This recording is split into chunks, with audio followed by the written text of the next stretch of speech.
Bismillah, walhamdulillah, wassalatu wassalamu ala rasulillah wa ala alihi wa sahbihi wa man walah.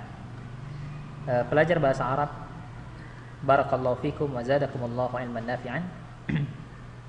Di sini kita akan membahas apa itu mudhaf, mudhaf ilaih, dan apa itu na'at dan man'ut. Ya. Tentunya ini agak menjawab pertanyaan dari peserta yang menanyakan apa sih beda mudhaf, mudhaf ilaih dengan na'at dan man'ut. Nah, untuk memahami perbedaannya, kita harus memahami dulu artinya. Ya, jadi begini. Kita bahas dulu satu persatu mudhaf, mudhaf ilaih. Nah, dari sisi persamaannya, mudhaf, mudhaf ilaih dan na'at dan man'ut ini sama-sama mereka sama-sama merupakan gabungan dua kata. Ya, gabungan dua kata. Nih, gabungan dua kata dia. Inilah persamaannya. Yang membedakannya, yang nampak jelas itu adalah dari sisi artinya. Ya, jadi mudhaf, mudhaf ilaih itu kalau kita artikan gabungan dua kata tersebut ada sinya dia. Misalnya pulpen si ustadz, meja si guru, rumah si pedagang. Nah, ini supaya kita mudah memahaminya, kita taruhlah kita letakkan si di sini. Ini makna mudhaf, mudhaf ilaih ketika diterjemahkan. Ya, si ini sebenarnya artinya adalah milik ya. Cuma kita katakan aja si agar mudah dipahami. Walaupun sebenarnya sah-sah aja kita katakan pulpen ustadz, meja guru, rumah pedagang. Cuma kita katakan si saja. Adapun na dan man'ut di antara dua kata tersebut, gabungan dua kata ini di antaranya memberikan makna yang. Jadi ada yangnya, pedagang yang kaya, rumah yang besar, mobil yang kencang, kemudian mobil yang indah, mobil yang bagus. Jadi ada yang-yangnya yang menunjukkan bahwa kata setelah ini merupakan sifat atau na'at.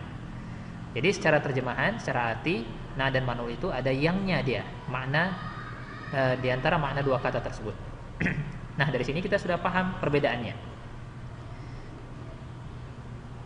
Nah, adapun dari sisi kaidahnya, kaidah memberikan harokat ataupun memberikan alif lamnya. Ini kaidahnya untuk mudhaf, mudhaf ilaih yang merupakan gabungan dua kata. Kata pertamanya ini disebut dengan mudhaf. Kaidahnya tidak boleh beralif lam dan tidak bertanwin. Makanya dia qalamu, bukan al-qalamu dan bukan qalamun. Ya. Begitu juga maktabu, baitu. Jadi mudhafnya ini tidak beralif lam dan tidak bertanwin. Adapun mudhafun ilaih dia berharokatnya kasrah. Ya, harokat kasrah. Ini dia asalnya. Nah, kita karena masih pemula, kita pelajari asalnya. Dia harokatnya kasrah. Ini saja dulu, sampai di sini kita membahas tentang mudhafun ilaih, harokatnya kasrah. Ya. Makanya ketika kita katakan pulpen si ustadz, maka qalamul ustadzi. Salah kalau dibuat jadi harokat lain, qalamul ustadzu, qalamul ustadza, salah. Namun harokatnya kasrah. Maktabul mudarrisi, meja si guru, baitut tajiri, rumah si pedagang. Nah, ini mudhaf, mudhaf ilaih disebut. Adapun na'at dan man'ut, jadi na'atnya sebelah sini ya, kata keduanya, man'utnya kata pertamanya. Na'at artinya sifat, man'ut artinya yang disifati. Nah, adapun na'at dan man'ut, kaidahnya ada 4. Ya, kaidah pertama, gabungan kedua kata ini, kedua kata tersebut harus sama-sama isim nakirah atau keduanya sama-sama isim ma'rifah. Misalnya ini, tajirun ghaniyun, pedagang yang kaya. Kita membuat kalimat pedagang yang kaya, maka kita buat tajirun ghaniyun, artinya pedagang yang kaya. Sama-sama isim nakirah, tidak ada alif lam. Ya, isim nakirah kita sudah belajar bahwa isim yang tidak dia isim yang tidak memiliki alif lam, dia isim yang umum dia. Kemudian atau keduanya sama-sama isim ma'rifah. Isim ma'rifah diantaranya adalah memiliki alif lam. Jadi kata pertamanya man'ut, na'atnya harus mengikuti. Ya, mengikuti juga ada alif lam. Ini ada alif lam, sini ada alif lam. Ya. Jadi sifat na'at ini dia harus mengikuti yang si man'ut. Kaidah yang kedua, keduanya harus sama jenis. Jika man'utnya mudzakkar, maka na'atnya juga mudzakkar.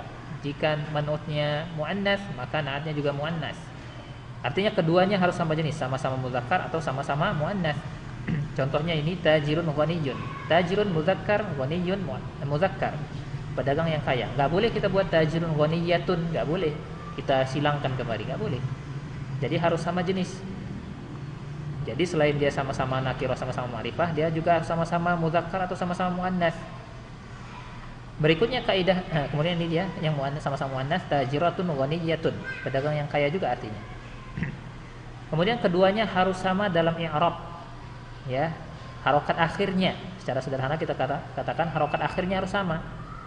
Kalau man'utnya dhammatain, na'atnya juga dhammatain, tajirun ghaniyun. Man'utnya fathatain, tajiran, na'atnya harus fathatain juga, ghaniyan. Kalau tajirin, ghaniyin. Nah, begitu, dia harus sama dia. Artinya sama semua.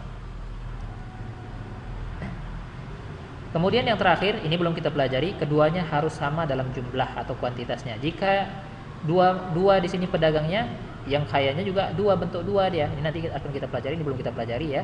Tajirani, ghaniyani, dua pedagang yang kaya. Enggak boleh tajirani ghaniyun, tidak boleh. Namun tajirani ghaniyani. Kalau pedagangnya ini jamak, para pedagang, maka di sini juga kayanya juga harus jamak. Tujarun aghniya'u. Nah, ini secara sederhana tentang pembahasan na dan ma'ud ya. Jadi yang sudah kita pelajari kaidahnya cuma 3 ini sebenarnya sampai di pelajaran ke-9 Durusul Lughah ini. Ya. Nah, inilah dia na dan ma'ud. Jadi beda dengan mudhaf ilaih. Ya, mudhaf ilaih tidak ada harus keduanya isim nakirah, enggak harus. Ya. Keduanya harus isim ma'rifah, tidak harus. Keduanya harus sama jenis, enggak harus juga. Bisa saja di sini qalamul ustadzati, boleh saja. Ya. Kemudian keduanya harus sama dalam al-i'rab, enggak sama i'rabnya, belum tentu. Ini dhammah, sini kasrah. Ya, dhammah kasrah, dhammah kasrah. Sama dalam hal jumlah enggak harus juga. Jadi enggak ada harus sama-sama seperti itu dia. Intinya maknanya seperti ini. Pulpen si ustadz, meja si guru, rumah si pedagang. Ya, mungkin itu saja, mudah-mudahan dipahami. Jika ada pertanyaan silakan ditanyakan di grup yang telah kita fasilitasi. Demikian naqifu ala hadzal qadar walhamdulillahirabbil alamin.